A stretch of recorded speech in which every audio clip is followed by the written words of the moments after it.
राधाष्टमी की खूब सारी शुभकामनाएं दोस्तों। जय जय श्री राधे कृष्ण। तो आज हम लोग श्रीमद् भगवद गीता के दूसरे अध्याय के श्लोक नंबर 21 पर हैं, जहां पर भगवान श्री कृष्ण बोले वेदा विनाशिनम नित्यम या एनमजम व्ययम कथम स पुरुषः पार्थकम घातयति हंतिकम।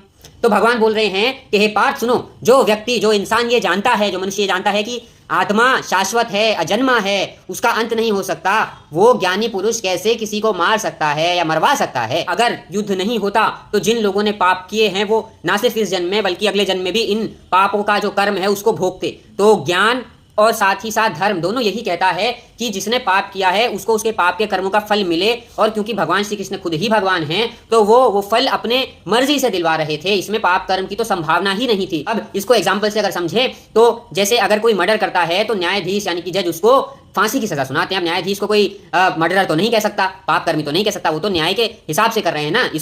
इसका जो रेफरेंस है वो मनु संहिता में दिया गया है, ऐसा करना चाहिए और राजा लोग शुरू से ये करते आए हैं, ये धर्म के अधीन बताया गया है।